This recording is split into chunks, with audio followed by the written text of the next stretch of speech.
You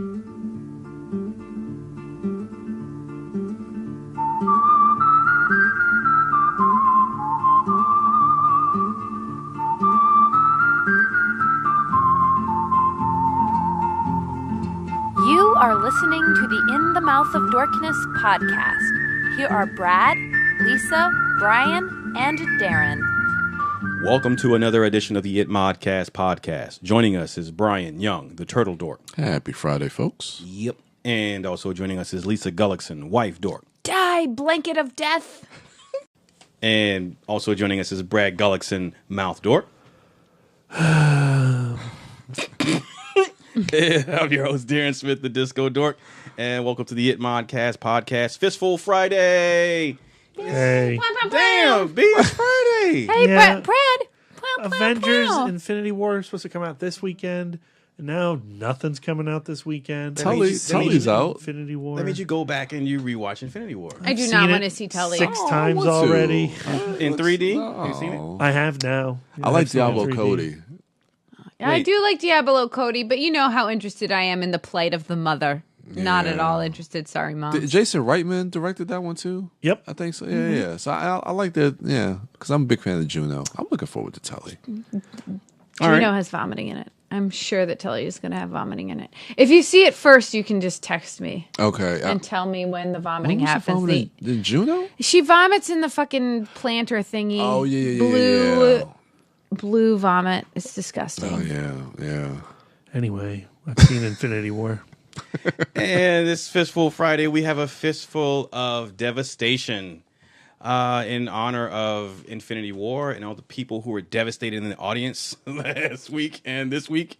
So these are our top 5 films that devastated us. Is that what So the idea behind it was like after Infinity War, we were so just saddened and just deeply hurt by it that to me it brought to mind all of those other films where you just turn them off and just have a good cry.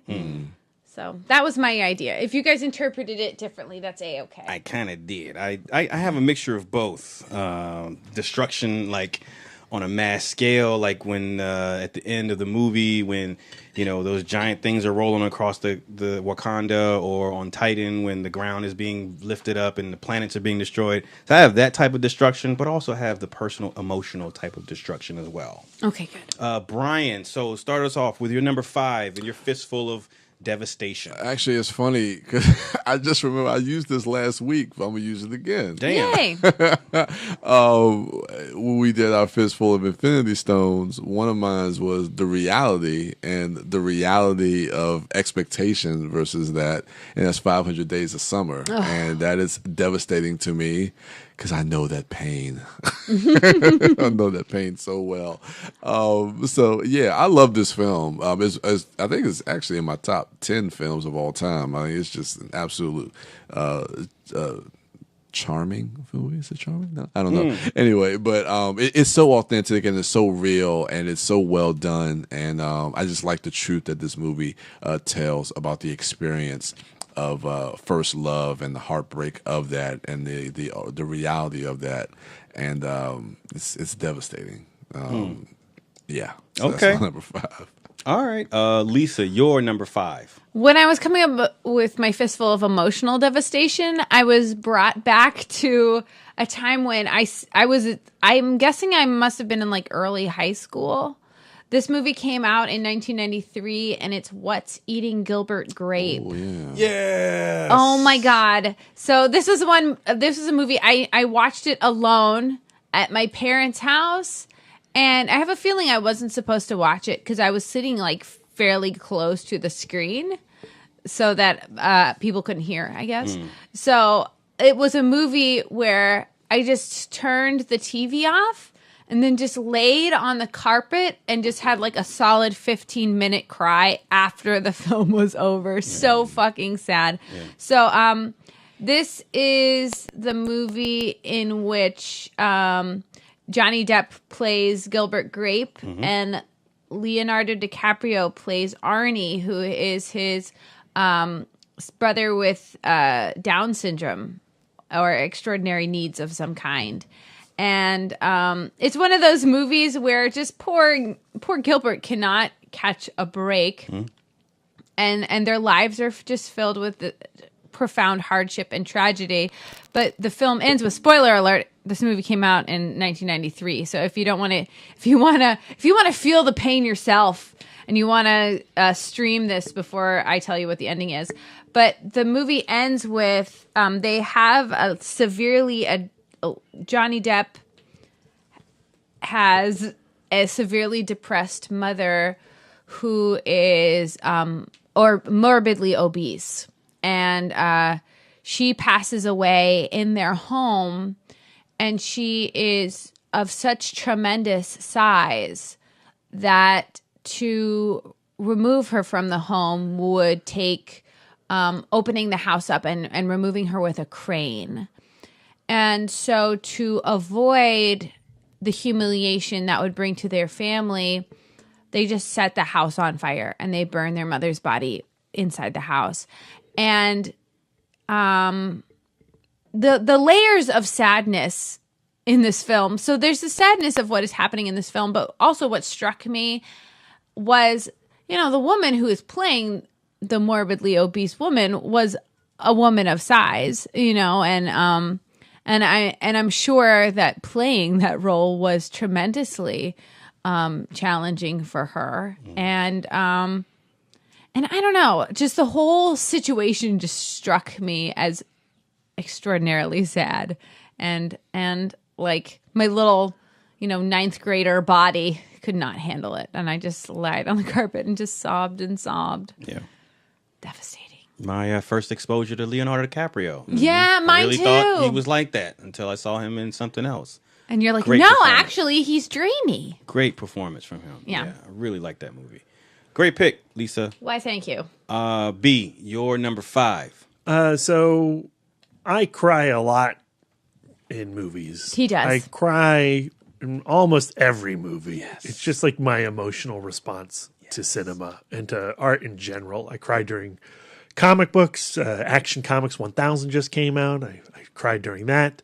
I cried during the last issue of The Mighty Thor. Yeah, I'm a crier. And I didn't want to confine this list to movies this time around. I wanted to branch out into a couple other art forms. The first one being podcasts. Yeah. In the last 2 days, I've listened to 7 hours of the Criminology podcast, their second season.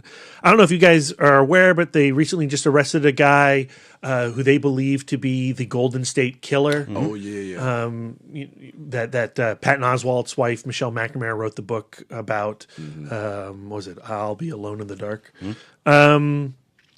And so the second season of Criminology is all about that case, and it's extremely thorough presentation. For those that don't know, the Golden State Killer, they believe is responsible for 12 murders and 50 rapes in California between the years 1976 and 1986. And what the Criminology podcast was attempting to do was present all the evidence that they've had since then in an effort to bring to light, the perpetrator, with that hope, the same hope that Michelle McNamara had. And, the difference between this and say like the unsolved Zodiac killings is that there is so much evidence. The evidence for these crimes is astonishing because, with 50 rapes, that's a lot of eyewitness accounts. And there's also DNA, and that's eventually how they arrested this person right now. But what I've discovered is that I started listening to it yesterday or the night before as I was going to bed. I was like, I'll put this on, and because sometimes I'm a restless sleeper. So I'll lie down in bed. Lisa's the same way, and I'll need to put a podcast on or music on or movie on to fall asleep to because my brain's just like rapid. And I chose the Criminology podcast, and suddenly, in that first episode in particular, you're being presented with these eyewitness accounts of this man his modus operandi he'd wake you up as you were sleeping with a flashlight in your face and tell you, look, if you say anything, I'm going to kill you right now. I don't want to kill you. I'm just looking for money. And then he would use the shock of waking up in the middle of the night to a flashlight and a man on top of you to apprehend you and get you to willingly get bound. And really, what options does a woman have, at 1 o'clock in the morning, waking up to a man on top of you? Each story, each account is very, very similar. He would say he had a script that he would basically go through, and he would be with these women all night. In some cases, they would have children in the house with them. In some cases, they'd have their significant other who would also be bound. In one case, a father was sleeping next door. One case, the woman was pregnant. The youngest woman raped girl was 15. And here I'm listening to just account after account after account. And while I appreciate their method of wanting to put all the evidence that they have into one place, it's probably not healthy for Brad to listen to this stuff for 7 hours over the course of 2 days, but it's also incredibly compelling. But I've found myself just being drained emotionally by it. And I'm not going to stop because they've hopefully caught the guy now. Like they said, they're 100. This DNA matches 100% to a few of these cases. Not every case, because not every case do they have DNA evidence to. But it looks like they've got the guy, and that's awesome. And but yeah, but Brad has been just recounting to me all of these I terrible need to stop that.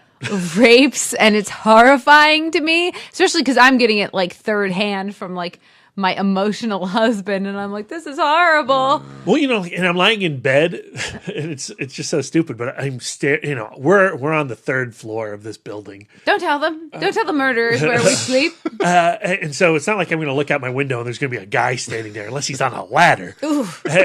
And I keep looking at my dark door frame of my bedroom, anticipating a silhouette. I'm like, Brad, he's not here for you. He's been arrested. Don't worry. He's here. If anybody, he's here for me. Yeah. So. But then he would pin me. He'd wake me up in the middle of the night, and he'd get me first. Well, he would maybe murder you first. The world's a horrible place. It's terrifying, and I recommend this podcast, but you have to be emotionally prepared for it, and I am not. All right, horrifying pick. For those interested, and if you listen to the podcast Serial, Adnan a couple of weeks ago was just granted another trial. Mm-hmm. So that's interesting. It's emotionally weird because maybe he did it. I don't know. Yeah, I don't know. So there's some new evidence that says maybe he didn't do it. I hope he didn't. So I'm looking forward to that. Anyway, my number 5. Before I get to my number 5, I was inspired by Lisa. Last Fistful, Lisa did a sub Fistful of all Jim Carrey movies. Nice. So I have a sub Fistful, and it consists of just Mad Max Fury Road. Because I haven't talked about that movie in a while. So my number 5 is going to be the devastation of Michael Bay's Transformers: Age of Extinction. There's a bunch of devastation in almost all of Michael Bay's films, but in my opinion, it hits its crescendo in Age of Extinction. Even though there's a film that follows this one, there's a level of destruction in, I think, China. There's when the latter part of that film takes place. That it's to the point where it becomes numbing, and it's astonishing in the level of detail and CGI work that goes into destroying China with just the smallest piece of paper to an automobile to a boat floating up and then being dropped down. It's insane. It is insane. But there is such a thing as too much of a good thing, and people's issues with the destruction in Michael Bay's films were not necessarily apparent to me until this film. And it wasn't until my second watch or third watch that I actually took notice, and it was troubling to me. There was a lot of shit being destroyed in that movie. Like, it's insane. And I'm saying that this is coming from like Michael Bay. Like, you know, Michael Bay is known to destroy some stuff, but I don't think he's ever had this level of devastation conveyed in one of his films. So that's my number 5. But my sub pick for number 5 is the wasteland in Mad Max Fury Road and the devastation that has occurred. You know, whether it be because of war or whatever, that ends up giving us this post-apocalyptic wasteland that we find ourselves at the beginning of this film when it opens up. So that's my sub number 5. Brian, your number 4 in your Fistful of Devastation. Well, actually, I want to go ahead and kind of renege my last choice. You can't do that. I can do that. You can't do that. What? You gave it to the listeners. Whatever. Screw y'all, listeners. You see that? Well, I'm giving them something else in replacement because as we were talking, I was coming up with a better list. And I was like, oh shit! Wow. I was like, nah. Let me take 500 days. I used it last week, so you still got 500 days. Is still in the fistful ether out there. You're all cheating sub lists and redoing your fives. What's going on? In the pantheon of fistfuls, it's out there. I feel like the rules, the structure of Fistfuls is being turned to dust right now. It is. In suit with our theme, continue with Infinity War. So I'm gonna replace that with Requiem for a Dream. Devastating movie, the ending, all the characters. You know, nothing works out for those guys. Don't do drugs, guys. So my next one for my number 4, I'm going to choose, and it's a movie I watched recently within the last couple of months, and I just remember it bringing me to tears. Was The Iron Giant. You know, the whole movie, you know, the whole idea of a boy and his dog, and that idea, you know, the relationship that he has with the Iron Giant, and everything leading up to the end, which really just culminates to that moment where he says, where he's flying to sacrifice himself, and he says, Superman. And I just remember watching that, and it was a beautiful moment. I wish I could have recorded or at least got out of my body and watched myself watching this movie. Did you ugly cry? No, that's coming up later on my list. Oh, okay. But this is the one lonely The Denzel tear. Denzel coming down. I was like, damn. I was like, this movie really got me. It's been a while since I've seen it for the first time, and I didn't think it was going to affect me the same way. But I don't know, man. Brad Bird was just really able to just make that movie work. That it really just draws you in emotionally, and he makes that moment work. When he says Superman and he sacrifices himself, it's just like. It just brought me to tears. All right. Yeah. Good pick. Lisa, your number 4. My number 4 is actually not a film. It is a book, and it is the comic book series Ultimate Spider-Man. And the storyline I'm going to talk about is, spoilers, the death of Spider-Man. So early in Brad and I's marriage, was it our marriage or was it just our relationship? I think it was marriage. Yeah, marriage. It was marriage. I started reading through Brad's enormous omnibuses of the Ultimate Spider-Man, and this series was fun, and it takes place in high school. It starts with the origin of Spider-Man getting his powers and Uncle Ben, and then moves through, you know, Mary Jane and Gwen Stacy and Aunt May and all of those characters that have just become part of lore now, you know, the Spider-Man universe. And I just really fell in love with this series, and I was just reading through volume after volume after volume nonstop. And then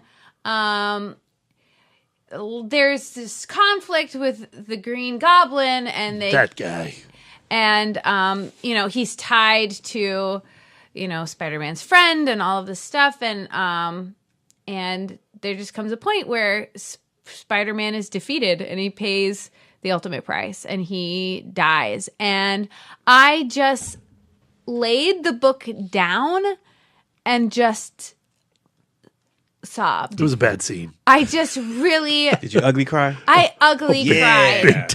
Give it and, to me. And to the point where I regretted giving her the first book. The weird thing is, like, there were more volumes after that moment. And there are a lot of iterations of Spider-Man that like continue to live. You know, Ultimate Spider-Man ultimately went into Miles Morales and that story. But then there are also other, you know, alternate universe Peter Parkers. There was actually a storyline that I don't consider canon where Peter Parker actually lived somehow and just was like, I don't remember exactly what happened. Because it was stupid. But like I know that Peter Parker, the character, one, is not real. And two, and lots of iterations still survived. But the fact that this character that I loved and had gone to high school with and watched Fall in Love, and I know all of his friends, and like died, and his Aunt May, who I love, is in mourning, and Gwen Stacy, whom I love, is processing all of this grief. I like you have, and there's Mary like Jane is a changed 120 issues before this moment, I think. Yeah, and it's a lot of material, and it just destroyed me. So to me, if you haven't watched Infinity War yet, I guess hit the forward 10 seconds button like a dozen times. But like, that's why like people go like, oh, you know, superhero movies, like they don't have any stakes because all of these characters can come back. But like, I don't know, for me to watch a character that I love die, or just like, then as a person, I'm now grappling with death, and death is an enormous downer. Like there are always stakes. And even when they die and they come back, like, you know, it's just, they're still dead. Like, I don't know. It's just, to me, I find it very hard. And then to watch Peter Parker die again at this book, in Infinity War, and that idea of Peter Parker is this child. He is, you know, he is a kid and he has these tremendous powers, but that doesn't mean that he's necessarily ready to use them. And it certainly does not mean that he's ready to give his life for something. So, yeah, so that really, really made me cry, guys. All right. I was devastated. It's a sad pick. Brad, your number 4. My number 4, I'll keep on brand with Marvel. Yeah. And it's a film that we've had a whole review cast devoted to, and it's come up in our MCU rewatch phase 3. But that's Guardians of the Galaxy Volume 2. And there are a lot of emotional high points for me in that film, or low points. But I think it really comes down to Rocket calling on the Ravagers and letting them know what Yondu sacrificed on Ego. And then not only Peter seeing how the Ravagers celebrate Yondu's life and forgive Yondu, but Rocket also experiencing it, and then finally Kraglin experiencing the Ravagers' funeral for Yondu. Those 3 characters, what happens to all 3 of them in those last moments of Guardians of the Galaxy Volume 2 is like tremendous. Yeah. And what's so great about that second Guardians film is how much it's concerned with character, and less so about plot. We talked about that in phase 3. And to see these 3 men honored, and find this melancholic joy at this fireworks show is like tremendous. And then of course, you know, what's playing, it's Cat Stevens, you know, father and son. Yeah. And you're just like, okay, well, I'm a puddle. Yeah. All right. Another sad pick. All my picks are sad. All right.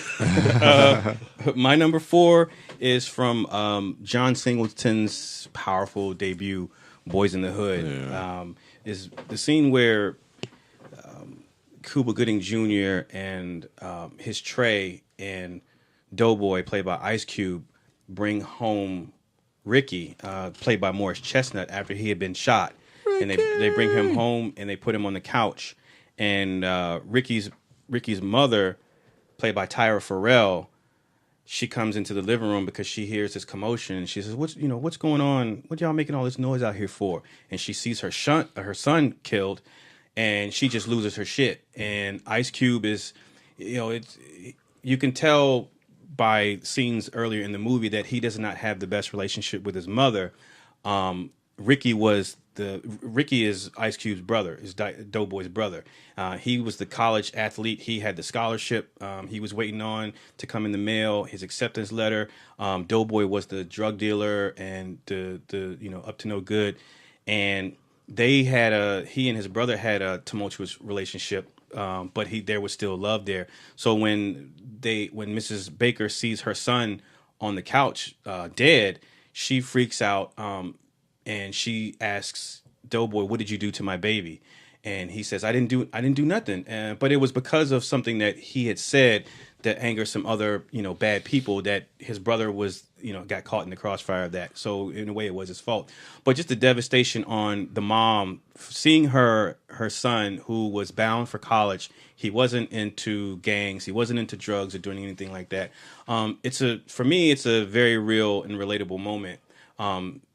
To see something like that happen. I've known people who've been shot, and I've mourned with their parents because they were people that I knew, and so I've seen that. It's a thing that happens. It's a relatable thing even today when you see these kids who aren't doing anything wrong. They're just at the wrong place at the wrong time, and whether it be from someone else causing trouble, whether it be from a police officer or whatever, just the death of a promising young black man is something that I found devastating, whether it be in real life or whether it be in this film. And that scene really encapsulates that part of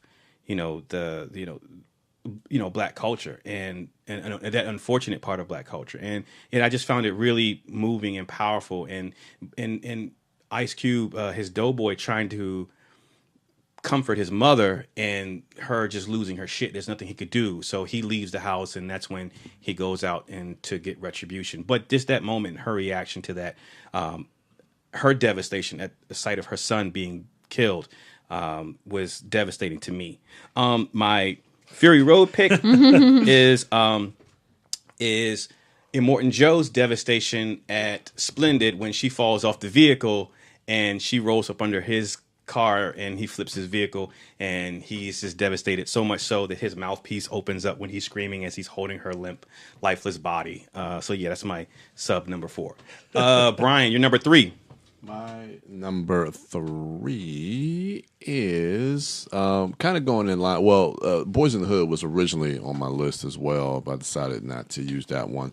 But it kind of goes in line with the same kind of themes you were talking about, which is Fruitvale Station. That was devastating to me because just even when this movie opens up, seeing the real life cell phone footage of oh goodness, I forget the guy's name. I apologize for that, but seeing him get shot in that cell phone footage, and then we go back and we see the telling of this story, with the character played by Michael B. Jordan, and of course this is Ryan Coogler's debut film, which is just a powerful debut film. And what's so devastating about this film is when we actually see that moment in the narrative of the story when Michael B. Jordan gets shot at the station, and seeing how all this kind of happened on this New Year's Eve night. And I like how the story takes place over Oscar Grant. Oscar. I was thinking Omar for some reason, but Oscar Grant, the third, I think it is. And seeing this whole thing kind of play out and what ended up happening when the officer allegedly thought he was tasing him, but pulled out his gun and basically shot him point blank in the chest. And when the way Michael B. Jordan plays that scene when he gets shot, he's shocked. And just what he says, he's like, I got a daughter. It's like, he's like, you shot me. I got a daughter. And it's just like, fuck, man. It's like, and that pains you, especially seeing that whole story throughout and the relationship that he has with his daughter. And then with Olivia Spencer when he's in the hospital and they're just waiting. And she gets the word where she's with all his friends. It's like, we got to lift him up in prayer. And the doctor comes out and just tells her that he's gone, and just her reaction to that. That's a hard film to watch. I've seen it twice, and leading up to Black Panther, I rewatched Fruitvale and Creed leading up to Black Panther because I'm such a Ryan Coogler fan. And rewatching it that second time, it just hits you just as hard. Just the harshness, the harshness of the reality of that moment, and how authentic that film feels. It's just that's the devastating watch. But so good. All right. Another great sad pick. Lisa, your number 3. My number 3 is another one that takes us back to the early days of Brad and Lisa dating. I don't like what this says about our relationship. And like when we first started dating, Brad asked me if I liked horror films. Such a mistake. And I said yes. Lies. But, like, it wasn't really a lie because I didn't know that I hadn't technically ever seen a horror film. So I really had no context. I knew that I was now watching more violent, scary movies So this is like than the I'd mid ever... 2000s where like every horror film in the theater was like a torture porn hostile thing. Oh, yeah. Yeah. So, and I was not exposed to that at all. So the movie I'm talking about is the 2007 Halloween. Directed by... It's a horrible fucking movie. Yeah. Let's just say that up front. I like it. But I'm a fan. I myself... like, The Rob Zombie one. Yeah. I'm a big time empathy machine. So what Rob Zombie was attempting to do with this Halloween chapter, it was kind of give more... background to Mike Myers to make him less of this kind of mysterious, perhaps supernatural entity, and make it more of like a serial killer type thing. So it goes all the way back to his youth, and he's like fucking up, torturing dead animals and things like that, and he's deeply troubled. And so he goes to this like hospital for, troubled people, like the psych ward. Mm-hmm. And in the psych ward, there is Danny Trejo. Oh. And he is like I can't remember exactly what his job is. I feel like he was like just a janitor. Yeah, he's a janitor. He was a janitor, but like everybody had all of this intense fear surrounding Mike Myers. Like he is like an undefinable case. He is heartless. He is a sociopath and all of that stuff. But Danny Trejo shows him kindness. And I was just like, oh, what a beautiful relationship, this troubled teen and this janitor. But then the time comes where Mike Myers murders Danny Trejo. And little Lisa, 2007 Lisa, could not take it. And I, in the theater with my new boyfriend, ugly cried. Yes. I could not handle it. Scream cried. Oh. I was just like, it was the only one that loved him. I was so upset. She like sobbed, screamed that into Brad, the theater. to the point where he's just like, let's go. I was like, we got to get you out of here. Shit. A little bit of a scene. It was fucking sad. It was brutal. I forgot Udo Kier was in that movie. Yeah. Everybody. That's such a great cast of characters. Rob Zombie knows how to cast a movie with people I love. Yeah, so that was embarrassing. Okay, and devastating. So that's why it's my number 3. All right. Brad, your number 3. That brings us to Schindler's List. Hey! Oh, damn. I've only seen Schindler's List once, and it was about 2007, I'd guess. The Omega Dork, Matt Constantine and I were roommates at the time, and we took it upon ourselves to watch an entire month of World War II movies. Yeah. Oh my God, this was the worst. And that Second meant only like to when you any were gonna movie watch. at home we watched had to be World War II themed. So we were watching, The Train and The Dirty Dozen and what's another good one from that run that we did? The Big Red One. stuff like that. And because I had never seen Schindler's List, I decided that's how I wanted to finish that month. So like after watching 31 days of World War II movies, my final film was Schindler's List, first watch. And I was watching it, and it's obviously it's a Holocaust movie, and I was watching all these atrocities one after the other, and I'm trying to remember at what point in the movie this happens, but it's not a significant scene. It's just a scene where Oskar Schindler, played by Liam Neeson, stands up and he walks across the room. And I remember watching him walk across the room and having gone through, let's say, an hour's worth of this movie, I just started bawling. And why I started crying at this insignificant moment, I'm not exactly sure. But I had just taken so much human atrocity before that point. Like I couldn't take any more. And I proceeded to watch the rest of the film crying. And it's the most crying I've ever done in any movie, where at least 50 to 60% of that film was watched through tears. Was Matt sitting there while you were crying? No, thankfully, he was at work and I was at home. And that is the exact reason why I have yet to watch that movie. Yeah, and what's interesting is I'm doing the Spielberg rewatch as I've been rewatching all of the Marvel movies. I've also coincided it with Spielberg movies, and I was supposed to watch them all before Ready Player One came out, but Marvel got in the way.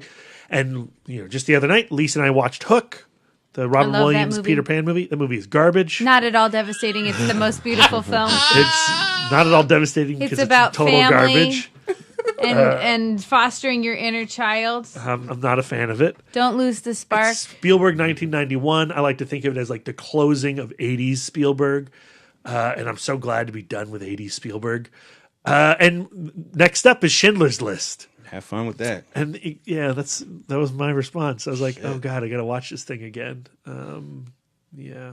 And I will. And I'll let you know how that goes on A Week in Dork in the future. I'm going to get around to it because at the very least, for those people's story to be told and known to me, so I know what they went through, because me watching it pales in comparison to those people's stories. So at the very least, I feel like I owe it to them to know their story. But at the same time, man, I'm like you. Like I cry all the time. Like I sometimes I make myself cry because I feel like my quota's not full yet. I gotta cry. But yeah, I know that movie is going to obliterate me. Yep. I'm not looking forward to it. But yeah, another great sad pick. All right. My number 3 is The Keeping Room. And the particular scene in The Keeping Room that regarding devastation is when Mad, she tells the story about when she was 10 years old in the shed that and Mad she's talking about when she was a slave, and she talks about this shed that the master would take the girls to, and prior to this scene, the bad guys had entered the house. Spoiler, if you haven't seen this movie, firstly, go check it out because it's amazing. It's great. But prior to that scene, these Confederate soldiers they were Confederate soldiers, right, B? Yeah. Yeah, they had broken into the house. No.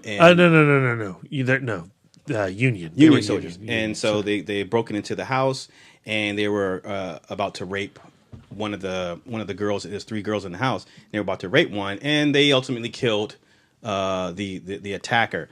And so she was telling this story to put the girl at ease who had just killed this guy, and she was just basically telling the story. I'm gonna read this. This is towards the end of the story. She says, sometimes they cut the baby out, talking about when they would be raped and sometimes get impregnated by their masters. Sometimes they cut the baby out. Other times they keep them. I don't know where they are now. There are many kinds of monsters in this world. You never know which one's going to be yours. Don't know what happened to mine. Probably died old and happy. But yours, you killed him. You killed your monster. And so that moment and the implications of it, what she's talking about, her past life, and also relating to this person who earlier in the movie was being a dick to Mad, but still retaining her humanity and relating and being empathetic towards this other person. just just her story and the young lady who plays that character, just that character of Mad is such a great character, and what she goes through that story ain't even the only devastating thing about that character. Like what happens to her I guess it's her boyfriend, the guy that she loves or whatever. Freaking devastating. But yeah, that moment when she's telling that story just rocked me to my core when I first saw that film. So yeah, that's my number 3. My sub number 3, my Fury Road, is Nux's devastation at his failure to impress Immortan Joe. And Immortan Joe tells him, if you do this for me, you retrieve my property, I will carry you through the gates of Valhalla myself. And Nux says, am I awaited? And he says, you will ride eternal, shiny, and chrome. And Nux heads off to do what he's supposed to do, fucks up, drops the gun. And ultimately, that leads to Anhera getting ran over and Joe pissed off. And so Nux was devastated. He was to be sitting with the table with the greatest warriors in Valhalla, but he failed, and Immortan Joe saw it. And so he was devastated. So that's my number 3, sub number 3. Brian, your number 2.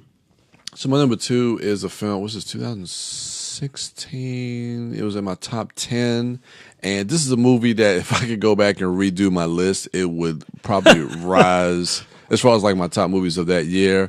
I thought you meant the list you're currently making. No. Like yeah, when we did our end of the year for 2016, I think I had this at number 5, and this would probably be up maybe top 3, maybe my number 1. It's devastating. The ending, Train to Busan. Oh yeah.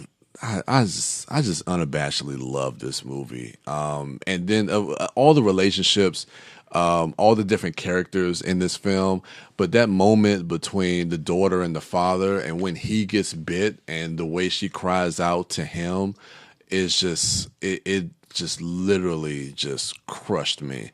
Same. Yeah, I mean, there's so many moments in this film between the two old ladies, the guy with his pregnant wife when he gets bit. Like all those different moments just crush me, because as the movie progresses, you really get attached to all these different characters. But that moment when he gets bit and she realizes that, and then like the sacrifice he has to make when he turns and just falling off that train. Oh man, that was heartbreaking for me. But I love that film. That definitely is one of my that movie is just getting better and better. Like the more I live with that film, that it's just a fantastic film. Great pick. I didn't think to have that on my list, but that moment is devastating. The director of that film has a new movie. I think it's on Netflix. It is Psychokinesis. Did you watch it? I'm about to. You need to watch it because of Train to Busan. I've already put it in my queue. Did you like it, Darren? Have you watched it? Oh, you saw it? Okay, I enjoyed it. Yeah, I'm gonna check that out real soon. I don't know that I like it more than Train to Busan, but I enjoyed it. Okay, all right. Great pick, Lisa. Your number 2. My number 2 devastated me so much that I'm kind of waffling on wanting to talk about it. And I've talked about it on the podcast before. Mm-hmm. It was a movie from Fantastic Fest, and it was Pincushion. Oh.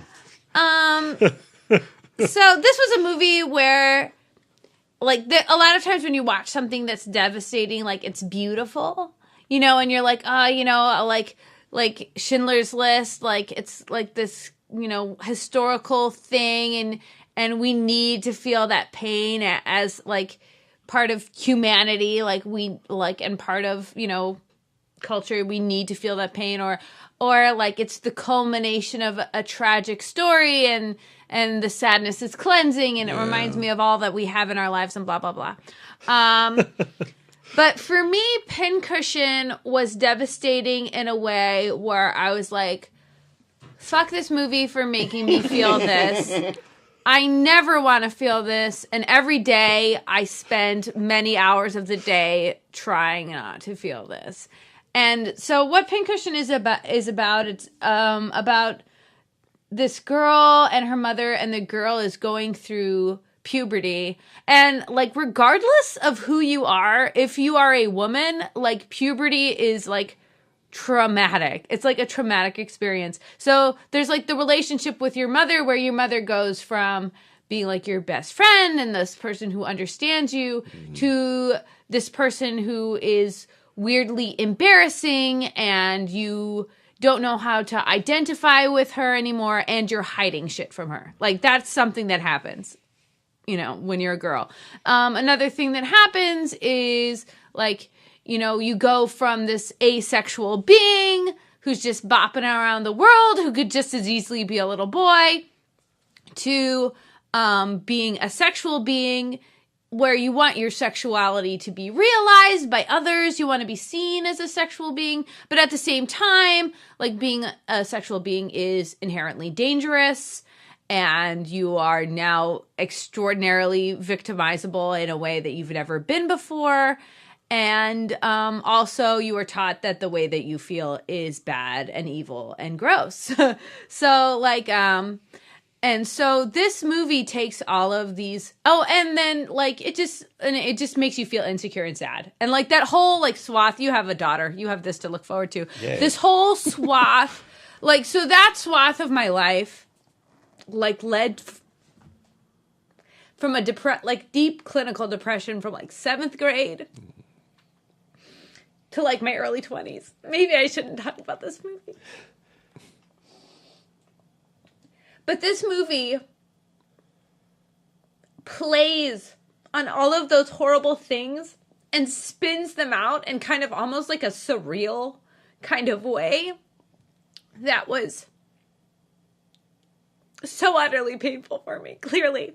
Is it exaggerated? It's exaggerated. Yeah. It's emphasized.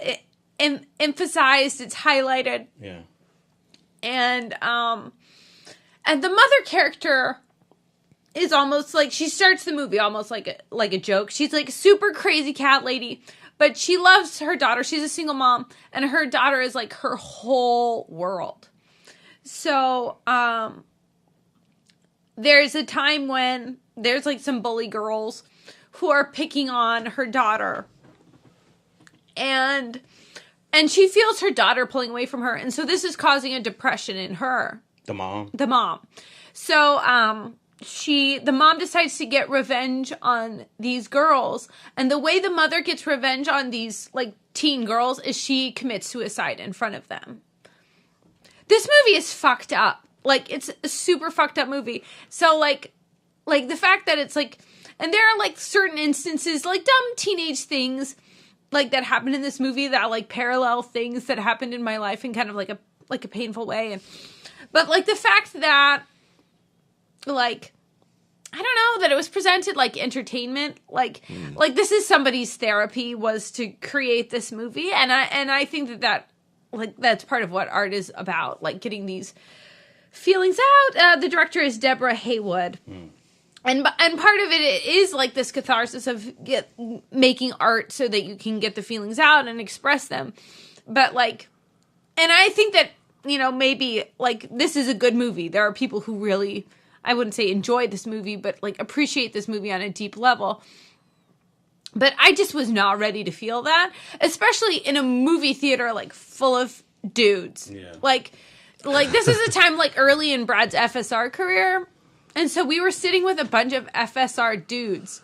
And, like, this was, like, this movie is so intensely about the female experience. Like, where I'm just like, it's not right for men to see this. Like, men do not need the burden of knowing what women go through and how horrible it is. Because it is so traumatic. So, sorry I cried on the podcast. That's okay. Thank you for sharing. It's okay. So that, like, needless to say, like, there, like, you know, like, the movie devastated me. And in places where I'm, like, already a devastated person. Lisa, I think this should have been your number one. I didn't. Well, this is how fucking bitter I am about this movie. Is that I don't want to give this movie the fucking satisfaction of being my number one anything. All right, I feel you. Yeah, on your own terms. I love you, Lisa. I love you too, Brad. Thank you for sharing. Thank you for sharing. If you are interested in continuing this conversation, Liz Reed of Cuddles and Rage actually did an interview with the director, Deborah Haywood, on her People I Think Are Cool podcast. Lisa, you should get in touch with Deborah Haywood and tell her what you think. She can listen to this podcast. Just send this, you know, Deborah Haywood, fuck you. Oh, Keep your art to your goddamn self. Oh, all right. Stay away from my feels. All right. Brad, you're number 2. Jesus. I was gonna say there, but she doesn't really mean it. But I think she really means it. My number 2. Good luck continuing this podcast. I'm done crying. Okay, so all right.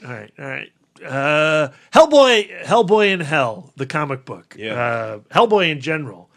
But again, I've spoken about this on the podcast previously when that series ended with the final issue, For Whom the Bell Tolls. I'm pretty sure I spoiled that entire thing on that Weekend Dork episode, but I don't necessarily want to do that just now. But that was a comic book, like Lisa was saying with reading Ultimate Spider-Man. You spend years, and in that case, decades. Or I didn't start from the beginning with Hellboy. I caught up.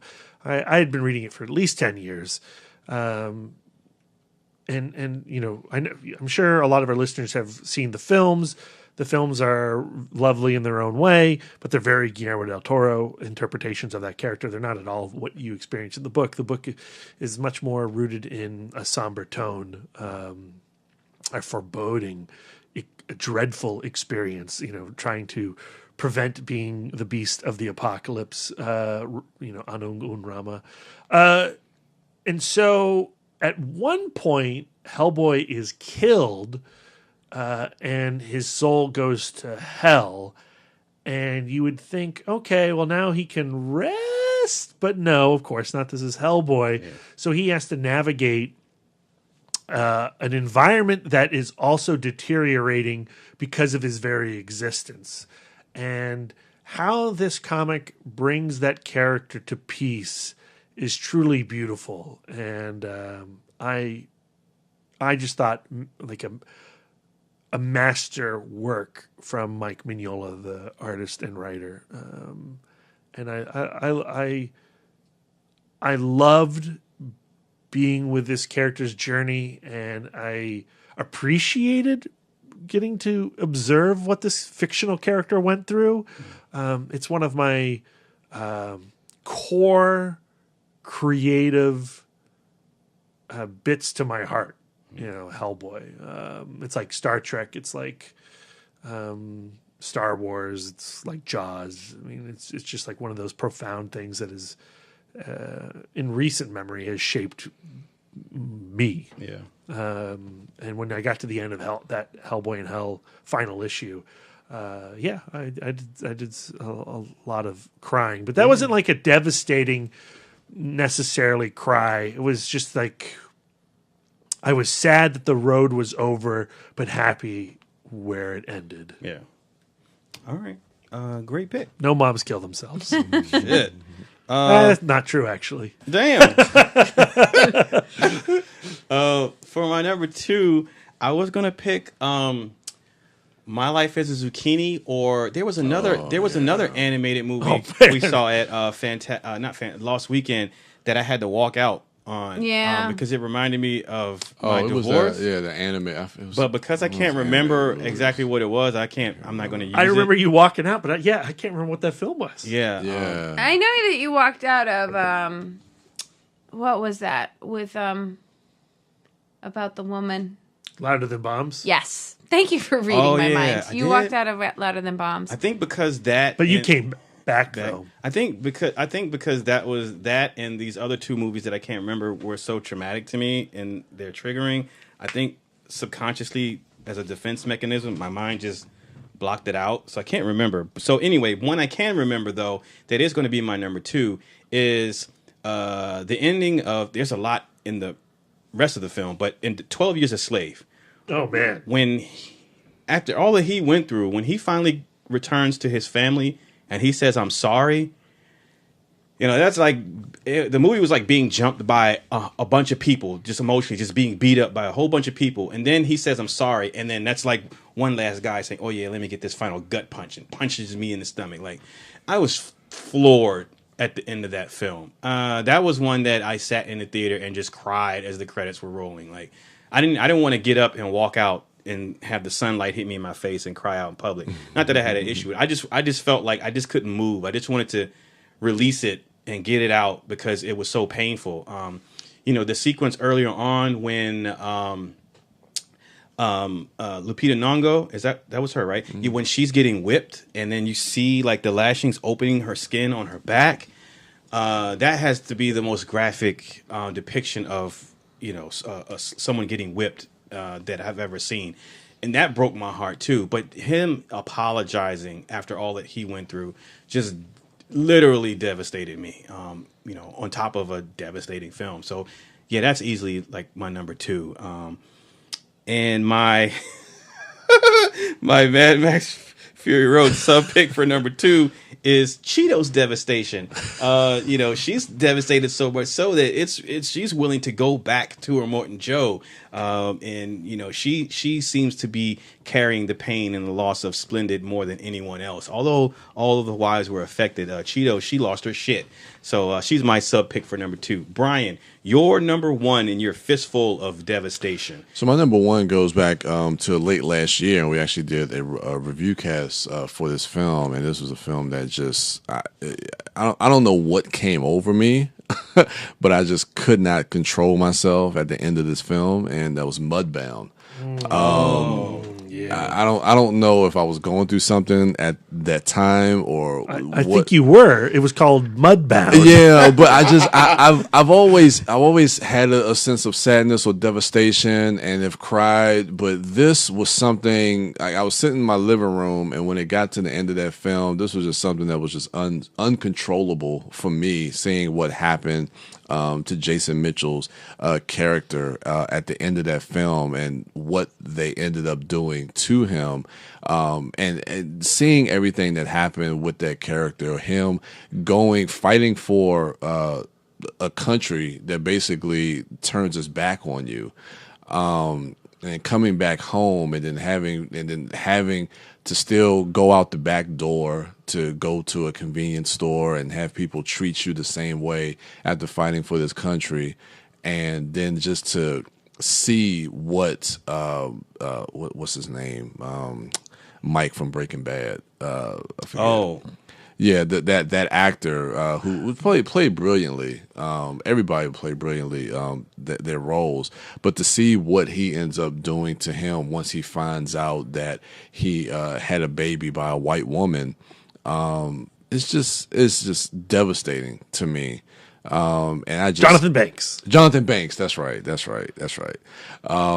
And I like that guy from Breaking Bad. And watching this movie, it just and every time I see him, and it's like I think he has like a role in Incredibles 2, and I'm like, That's why Walter White shot your ass, motherfucker. But yeah, I mean that was just hard for me to watch. I've never been that uncontrollable watching a film at the end of that movie. I don't think ever.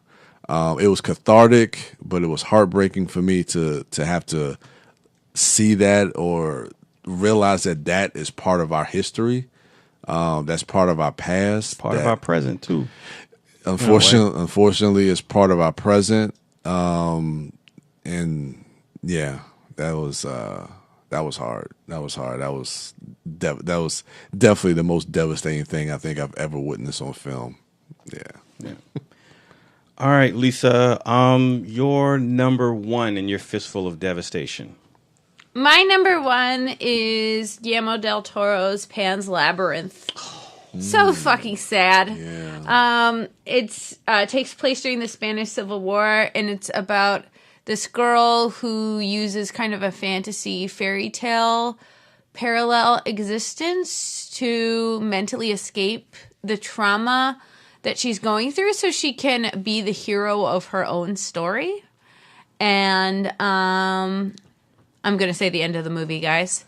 So the movie ends with the girl dying, and then there's like an epilogue where like she's now the queen of this labyrinth world where, and she lives happily ever after.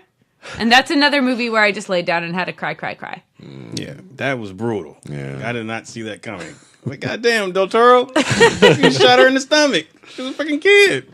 Yeah. Rough. Yeah, there's a little story on the wiki page about the casting of Ivana Bakuro, who played Ophelia. Yeah.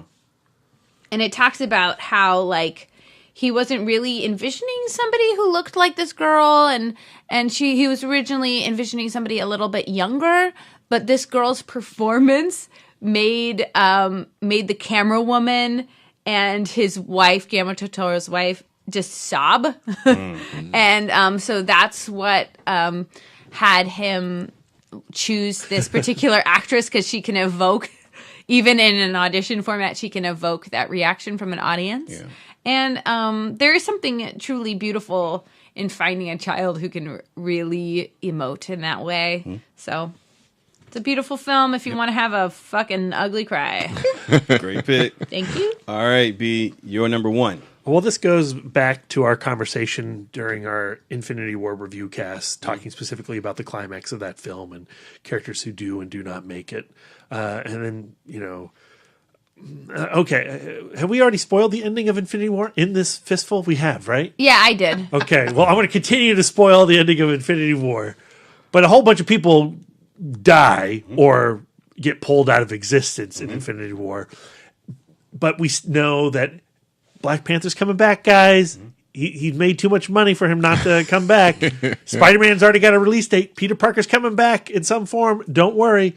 And yet I found their deaths very moving because I'm so engaged with their story.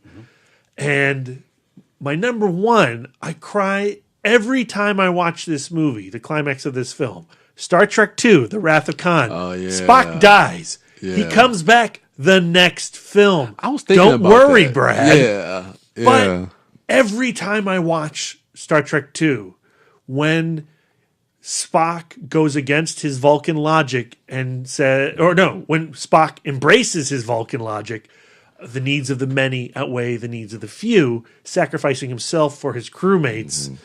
And the way Nicholas Meyer shoots that between the glass where, Spock and Kirk are face to face, hand to hand, but barricaded by this thin sheet of plastic or glass is brutal. And Nimoy and Shatner have never been better performance-wise, right down to their body language, like that slump that they do together when they fall onto the floor, and with dead Spock to Kirk's back, like it's just so heartbreaking. And then you have the Scotty's bagpipes kick in, Amazing Grace, and the torpedo shot off into space onto the Genesis planet so that rebirth can happen again. But I've watched that film 1,000 times, not 100 times, 1,000 times. And I always feel the loss of Spock. And, people don't really love 3. The majority seems to be anti-3. But it's my second favorite Star Trek. Star Trek 2 is my favorite. Star Trek 3 is my second favorite. And it's because when the bridge crew learn that there's a possibility, a ridiculous, absurd possibility that Spock could be alive on this science-made planet, they sacrifice everything to go get their friend and, reverse the logic of the needs of the many outweigh the needs of the few. That's just a tremendous pairing of cinema. For me, it doesn't get any better. And so when people complain about the realities of, or the marketing realities of the Avengers films, refusing to put themselves in the emotionality of the film itself, you guys are doing yourself a tremendous disservice. Absolutely. Engage, pun intended. We need to. Yeah.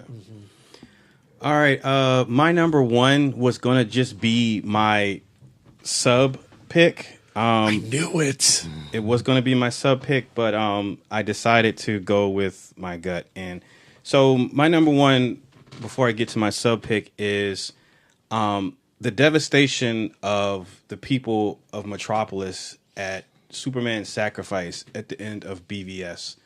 Throughout the course of that movie, the public is wrestling with the idea of Superman and where his place is and his responsibilities to the people of Earth. There are people who don't want him on the planet, and there are people who look to him almost as a messiah. And the sacrifice that he makes to kill Doomsday, which ultimately would not only would save the day and affect the people of Metropolis, but also change Bruce Wayne and Batman and inform how he would move through life post Superman's death, I found speaks volumes about Clark Kal-El as a character, and it just stays true to the idea of Superman and what he is and what he could be and what he could mean to people, not just someone who can rescue you out of a tree or save someone from a burning building, but the inspiration that he can provide through his deeds and his acts. And that one shot where it says, if you seek his monument, look around, and everyone in mourning, and the shots of the people of Metropolis holding up having the vigils for him, I found really moving, and in that it just spoke to the benevolence of this godlike being and how much he cared for these people who really, like his mom said, he didn't owe anything to, but just how heartbroken they were at the end of the day. It was like one of those, you don't know what you got till it's gone. While he was here, people were saying maybe he shouldn't be here, but then when he's gone, his loss is felt. And it's not only felt by the people. Again, it's felt by Bruce, and it's felt by everyone else. Diana, it inspires her to come and continue to fight.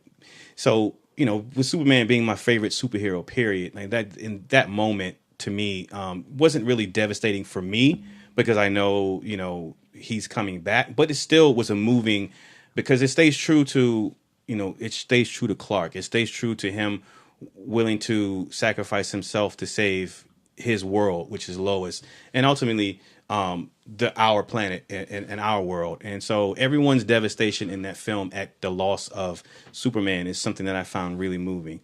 Now, my sub pick, which was going to be my number one pick, is the moment Furiosa finds out that there's no more Green Place, and she walks out onto the sand dune crest, and she falls to her knees, and the John Seal, who shot the film, who lensed the film, captures her in profile after shooting her from behind, but captures her in profile, and it's a very powerful moment. You don't have any dialogue from her. You just hear score, and then you just see her fall to her knees in defeat and throw her head back, and she expresses her devastation. And on top of being a pivotal character moment, because it's at this point that Max decides, you know what, all hope isn't lost. Let's keep fighting. Let's go back and let's go reclaim, what is ours. But that moment for her, someone who throughout the course of that film has been showing tremendous strength. She's been showing, tremendous ability. She can take care of herself. She can take care of 5 escaped wives. She can take care of Max. But in this moment, to have Charlize display some vulnerability and the pain, and there's a line throughout earlier in the film when she says she's done this many times. And for her, I get the sense of, shit, I was so close. If I could have just done it the last time I tried, or the time before that, but I waited too long and now it's gone. And so there's so many different things that you can either project onto her, or you can just pull from just that silhouette of her in defeat on the crest of that sand dune. And so, and I just recently read a story about how George Miller got that shot, because they weren't sure how they were going to do that. And so it was a last minute thing where he saw the wind, saw the sun setting, and said, you know what, walk out across that dune. I got an idea for this shot. And they pulled it off in one take. Like, that's the take. And so that's just a cool story on top of a cool cool scene. So that'd be my sub number 1 and my Fistful of Devastation. Ladies and gentlemen, hit us up on social media at ItModcast and let us know what your Fistful of Devastation is. You can follow Brian at the Turtle Dork on Twitter, at the Turtle Dork 1 on Instagram, and at Brian William Young on Facebook. Lisa Gullickson is at Wife Dork on Twitter, Instagram, and Letterboxd. I'm at Sidewalk Siren. I'm sorry, she's at Sidewalk Siren on Twitter, Instagram, and Letterboxd. She's Bake Dork on Twitter, so follow her there. And Brad Gullickson is at Mouth Dork on Twitter, Instagram, Facebook, Letterboxd, and Untapped. And I'm Darren Smith, the Disco Dork, on all social medias.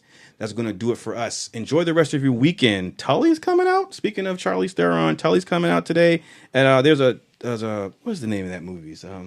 Infinity War. Yeah, there's a small movie out called Infinity War. If you haven't seen it, I heard it's been getting some decent reviews. It's might not be in theaters that long, so you should go check it out right now.